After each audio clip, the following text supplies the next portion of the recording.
আমরা কলকাতাকে যদি বলতাম জ্যাম করব তো 50টা জায়গায় 2000 করে বসে যেতাম। সেটা এখন হয়নি, পরে কিন্তু হবে।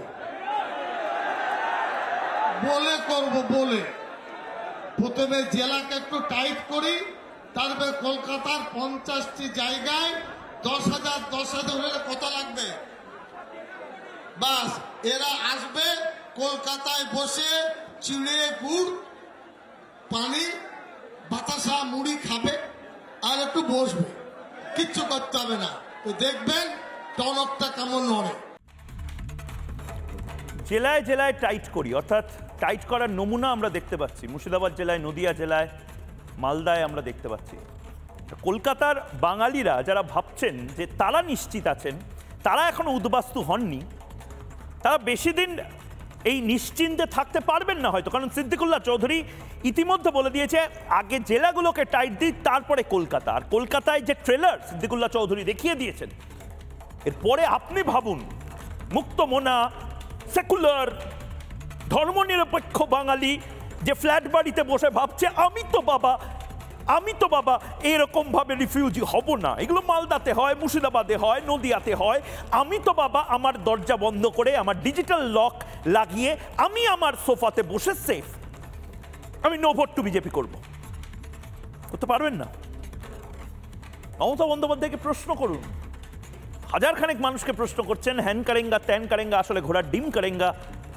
মমতা বন্দ্যোপাধ্যায়কে প্রশ্ন করে বলুন, মমতা বন্দ্যোপাধ্যায় মুখ্যমন্ত্রী হয়ে এই ইন্ধন জুগিয়েছেন কেন? মমতা বন্দ্যোপাধ্যায় তো সিদ্দিকুল্লাহ চৌধুরীদেরকে উস্কেছেন, ইন্ধন জুগিয়েছেন, এবং আজ মমতা বন্দ্যোপাধ্যায় যা যা দেখছেন তার রাজ্যে, তার জন্য এক এবং একমাত্র দায়ী। আমি কোনো পুলিশ, কোনো এসপি, কোনো ডিএসপি, কোনো ইন্সপেক্টরকে কোনো দোষ দেব না।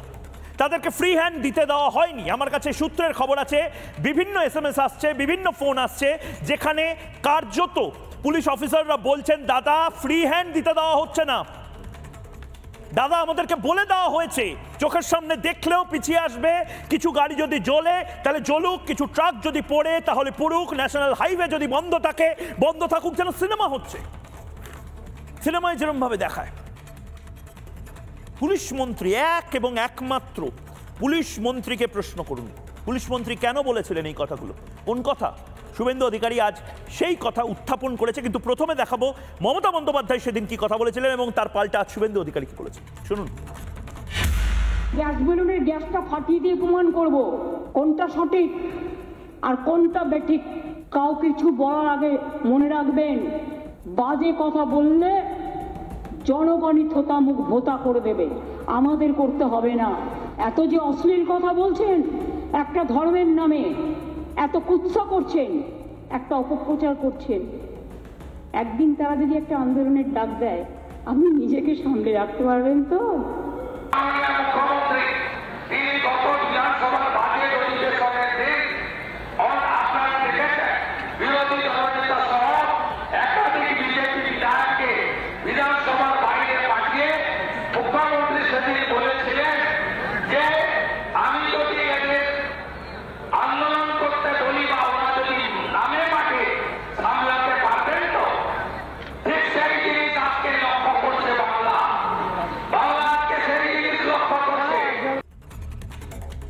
মমতা বন্দ্যোপাধ্যায়কে সম্পূর্ণভাবে দায় নিতে হবে। মমতা বন্দ্যোপাধ্যায় পারছেন না, পুলিশ মন্ত্রী হিসেবে পারছেন না, এবং মমতা বন্দ্যোপাধ্যায় ভয় পাচ্ছেন। মমতা বন্দ্যোপাধ্যায় ভয় পাচ্ছেন কারণ মমতা বন্দ্যোপাধ্যায় বুঝতে পারছেন 2026-এ মমতা বন্দ্যোপাধ্যায় হয়তো হেরে যাবেন। সুতরাং মারণ কামড় তৃণমূল কংগ্রেস এই মুহূর্তে দিচ্ছে। মমতা বন্দ্যোপাধ্যায় যে কাজটা করেছেন সেটা সম্ভবত, রাজনীতিবিদরা বলছেন সম্ভবত সুলাবর্দী বা মোহাম্মদ আলী জিন্নাও করেনি বাঙালি হিন্দুদের সাথে। 46-71-এও এ ঘটনা ঘটেনি যখন বাঙালি হিন্দু উদ্বাস্তু হয়েছিল। এবং মমতা বন্দ্যোপাধ্যায়কে সার্টিফিকেট দিচ্ছে সিদ্দিকুল্লাহ চৌধুরী। সিদ্দিকুল্লাহ চৌধুরী বলছেন, আমি সেই বাইকটা শোনাবো যেখানে সিদ্দিকুল্লাহ চৌধুরী বলছেন মমতা বন্দ্যোপাধ্যায় খুশি এই জমায়েত দেখে।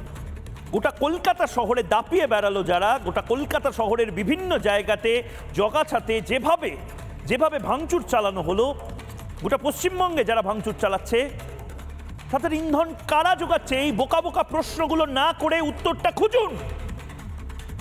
দেখুন রাজ্যের মুখ্যমন্ত্রী এই এই এই আগুনের জন্য, এই বাস জ্বালানোর জন্য, এই একের পর এক যে বাঙালি হিন্দু উদ্বাস্তু হচ্ছে, এই সমস্ত কিছুর দায় এক এবং একমাত্র মুখ্যমন্ত্রী মমতা বন্দ্যোপাধ্যায়।